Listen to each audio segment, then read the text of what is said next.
আর ভাইরা আমার বন্ধুগণ, আল্লাহ রাব্বুল আলামিন চমৎকার করে বলেছেন, কুল ইন্না সলাতি ওয়া নুসুকি ওয়া মাহইয়ায়া ওয়া মামাতি লিল্লাহি রাব্বিল আলামিন। আমার নামাজ, আমার কুরবানি, আমার জীবন, আমার মরণ, জীবনের সমস্ত কিছু হলো আল্লাহ সুবহানাহু ওয়া তাআলার জন্য। আল্লাহ রাব্বুল আলামিন আর চমৎকার করে বলেন, ইন্নী ওয়াজ্জাহতু ওয়াজহিয়া লিল্লাযী ফাতারাস সামাওয়াতি ওয়াল আরদা হানিফাও ওয়া মা আনা মিনাল মুশরিকিন।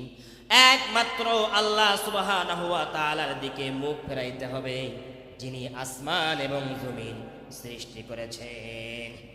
আমার ভাইরা, আমার বন্ধুগণ, যুগে যুগে কালে কালে ইব্রাহিম আলাইহিস সালাতু ওয়াস সালামকে অসংখ্য পরীক্ষার সম্মুখীন হতে হয়েছিলেন, ঠিক কিনা? আল্লাহ রাব্বুল আলামিন চমৎকার করে বলেছেন, ওয়া ইয ইবতালা ইব্রাহিমা রাব্বুহু বিকালিমাতিন ফাআতাম্মাহুন ক্বালা ইন্নী জাইলুকা লিন-নাসি ইমামা। ইব্রাহিম আলাইহিস সালাতু ওয়াস সালাম যুগে যুগে কালে কালে সময়ের ব্যবধানে অসংখ্য পরীক্ষার সম্মুখীন হয়েছেন। ইব্রাহিম আলাইহিস সালাতু ওয়াস সালাম সমস্ত পরীক্ষার উত্তীর্ণ হয়েছেন, সমস্ত পরীক্ষায় জয়লাভ করেছেন।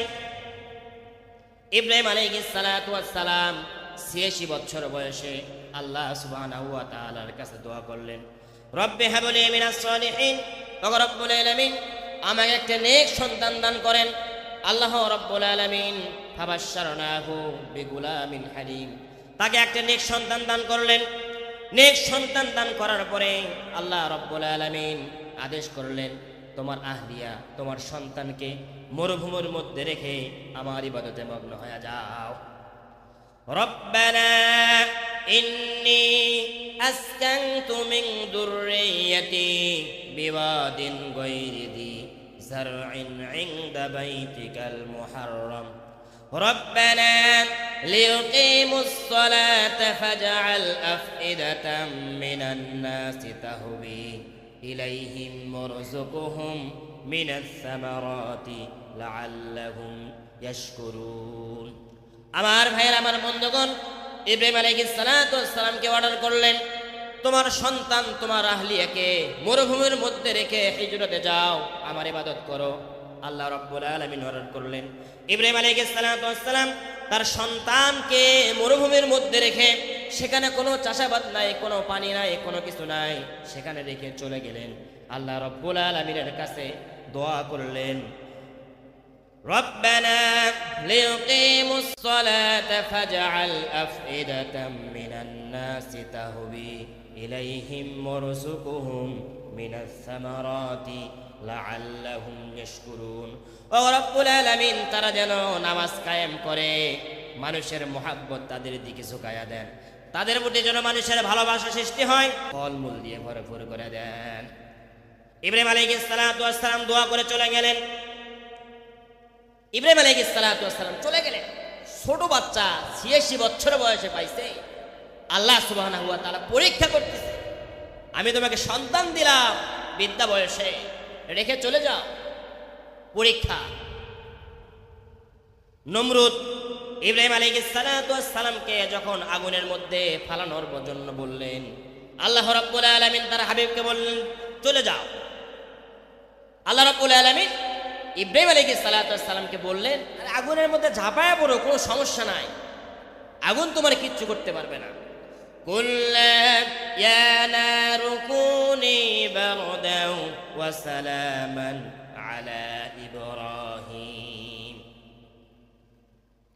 আল্লাহ রাব্বুল আলামিন কোরআনে কারীমের মধ্যে জানায় দিয়েছেন, ইব্রাহিম আলাইহিস সালাতু ওয়াস সালামকে আগুন কোনো স্পষ্ট করতে পারবে না। আগুনকে বলা হয়েছে, আগুন তুমি ঠান্ডা এবং নিরাপদ হয়ে যাও ইব্রাহিমের জন্য। সুবহানাল্লাহ। শুধু পরীক্ষার পরীক্ষা। ইব্রাহিম আলাইহিস সালাতু ওয়াস সালামকে শুধু পরীক্ষায় নিয়েছেন, ফাআতাম্মাহুম, পরিপূর্ণ হয়েছে, উনি বিজয় লাভ করেছে, জয় লাভ করেছে, জিতে গিয়েছে ইব্রাহিম আলাইহিস সালাতু ওয়াস সালাম। আমার ভাইরা, আমার বন্ধুগণ, ইব্রাহিম আলাইহিস সালাতু ওয়াস সালাম ৮৬ বছর বয়সে আল্লাহ সুবহানাহু ওয়া তাআলার কাছে দোয়া করলেন, ওগো রব্বুল আলামিন, আমাকে একটা নেক সন্তান দান করেন। আল্লাহ রব্বুল আলামিন তাকে নেক সন্তান দান করলেন। ফাবাশশারনাহু বিগুলামিন হালিম। আল্লাহ রব্বুল আলামিন নেক সন্তান দান করলেন। নেক সন্তান দান করার পরে ছোট বাচ্চা ফালাম্মা বালাগ মাআহু সা'য় ক্বালা ইয়া বুনাইয়া ইন্নী আরা ফিল মানাম আন্নী আযবাহুকা ফানজুর মাযা তারা। ইব্রাহিম আলাইহিস সালাতু ওয়াস সালামের সন্তান যখন চলাফেরার বয়সে উপনীত হলেন, তখন আল্লাহ রাব্বুল আলামিন ইব্রাহিম আলাইহিস সালাতু ওয়াস সালামকে আবার পরীক্ষা করতেছেন। তার সন্তানকে গিয়ে বলল, বাবা। ইব্রাহিম আলাইহিস সালাতু ওয়াস সালাম বললেন, ইন্নী আরা ফিল মানামি আন্নী আযবাহুকা ফানজুর মাযা তারা। ইব্রাহিম আলাইহিস সালাতু ওয়াস সালাম বললেন, হে আমার বৎস, হে আমার কলিজার টুকরা সন্তান, আমি স্বপ্নে দেখতেছি আমি তোমাকে জবাই করতেছি। কি বলে? বাবা ইসমাইল, আমি স্বপ্নে দেখতেছি তোমাকে জবাই করতেছি। ইসমাইল আলাইহিস সালাম বললেন, আব্বা, আপনার স্বপ্ন তো ওহী। আল্লাহ সুবহানাহু ওয়া তাআলা আপনাকে যে আদেশ করেছেন সে আদেশ আপনি পরিপূর্ণ করেন। সুবহানাল্লাহ ওয়া বিহামদিহি। কি পিতা, কি সন্তান! बाप का बेटा सिपाही का घोड़ा कुछ ना हो तो थोड़ा थोड़ा। আর বাপের বেটা তো বাপের মতোই হয়। আমার ভাইরা, আমার বন্ধুগণ, ইব্রাহিম আলাইহিস সালাতু ওয়াস সালাম তার সন্তানকে বললেন, ইন্নী আরা ফিল মানাম, আমি স্বপ্নে দেখতেছি, আন্নী আযবাহুকা, আমি তোমাকে জবাই করতেছি। ফানজুর মাযা তারা, হে আমার কলিজার টুকরা সন্তান, এতে তোমার অভিমত কি, তোমার রায় কি? ইব্রাহিম আলাইহিস সালাতু ওয়াস সালাম বলার পরে সন্তান বলতেছে, ক্বালা ইয়া আবাতি ফাআল মা তু'মার সাতাজিদুনি ইনশাআল্লাহু মিনাস সাবিরিন। আল্লাহু আকবার। ইসমাইল আলাইহিস সালাতু ওয়াস সালাম বললেন, হে আমার পিতা, ইয়া আবাতি ফাআল মা তু'মার, আল্লাহ সুবহানাহু ওয়া তাআলা আপনাকে যে আদেশ করেছেন এই আদেশ আপনি পরিপূর্ণভাবে পালন করেন, আপনি আমাকে সবরকারীদের অন্তর্ভুক্ত পাবেন। ইব্রাহিম আলাইহিস সালাতু ওয়াস সালাম সন্তানকে বললেন, সন্তান সঙ্গে সঙ্গে বললেন, আব্বা, বাবা, নবীদের স্বপ্ন তো ওহী, আল্লাহ যে হুকুম দিয়েছেন আপনি সঙ্গে সঙ্গে করে ফেলুন। বর্তমান যুগের সন্তান হলে বলতো, কিরে ডাকাত বাপ, আমাকে জবাই করার জন্য আসতে। দ্বিতীয় বাড়ির থেকে 2 সপ্তাহ, 1 মাস, 1 বছরে বাসায় আসতো না। ঠিক কিনা? কি পরীক্ষা! ইব্রাহিম আলাইহিস সালাতু ওয়াস সালামকে বিদ্যা বয়সে সন্তান দিয়েছে, মরুভূমির মধ্যে রাখতে বলেছে, পরীক্ষা। আগুনের মধ্যে ঝাঁপায় পড়তে বলেছে, পরীক্ষা। সন্তানকে জবাই করো, পরীক্ষা। ইব্রাহিম আলাইহিস সালাতু ওয়াস সালাম যখন সন্তানকে বললেন, সন্তান বললেন, আপনি পরিপূর্ণ করে ফেলুন, আমাকে সবরকারীদের অন্তর্ভুক্ত পাবেন। এরপরে ফালাম্মা আসলামা, তারা যখন আত্মসমর্পণ করলো, ওয়া তাল্লাহু লিল জামিল, তখন তাকে উপর করে শোয়া দিল। উপর করে শোয়ার পরে ছুরি চালা দেয়, ছুরি কাটে না। ইসমাইল আলাইহিস সালাতু ওয়াস সালাম বলে, চোখটা বেঁধে ফেলেন, হয়তো আমার মোহাব্বতে ছুরি কাটতেছে না। ইব্রাহিম আলাইহিস সালাতু ওয়াস সালাম কি করলেন? তাই করলেন, চোখটা বেঁধে ফেললেন, আবার ছুরি চালায় দিলেন। ইব্রাহিম আলাইহিস সালাতু ওয়াস সালামের ছুরি তখনও কাটে না। এক পর্যায়ে রাগ হয়ে, ক্ষিপ্ত হয়ে ছুরিটা ফালাইয়া দিলেন। ছুরিটা ফালানোর পরে পাথরের উপর পড়ে পাথর দ্বিখণ্ডিত হয়ে গেল, ভেদ হয়ে গেছে পাথর। ছুরির এত ধার, সন্তান কাটে না। ছুরিটা আবার নিয়ে আসলেন, আবার নিয়ে আসার পরে আবার চালায় দিলেন, কাজ হয় না। একটু পরে আবার চালায় দিছে, দেখে দুম্বা পরা হ্যায়, ইসমাইল খারা হ্যায়। আল্লাহু আকবার। চালায়া দিছে, মনে করছে কুরবানি হয়ে গেছে। দাঁড়ায় দেখে দুম্বা কুরবানি হয়ে গেছে, ইসমাইল দাঁড়িয়ে আছে। কি পরীক্ষা!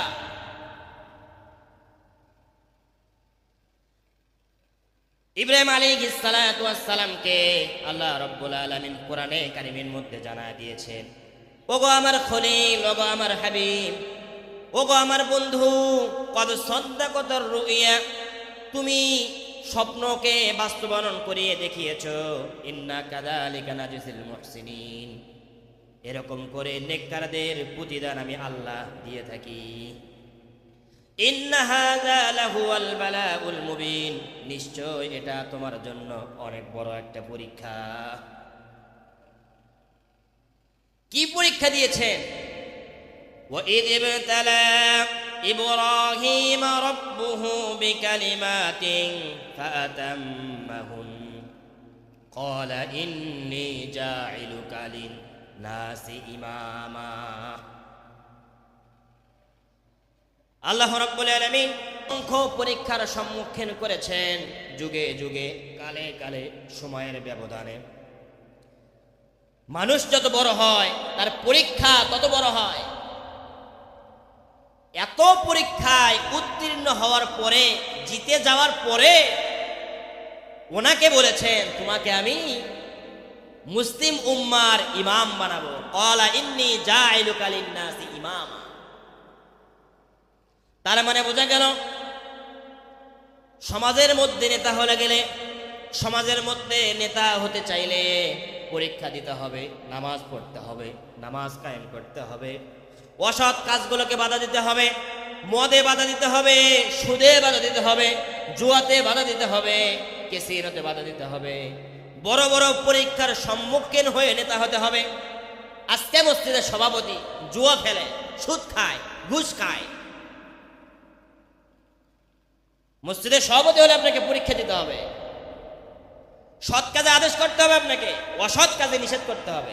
আর বলে হুজুররা সর্বপ্রথম জাহান্নামে যাবে।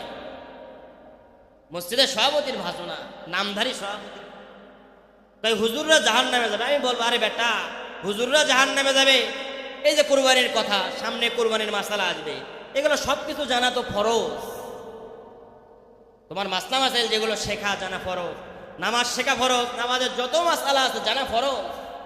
তুমি তো ফরজ তরক করছো, তার খেসারত কে দিবি?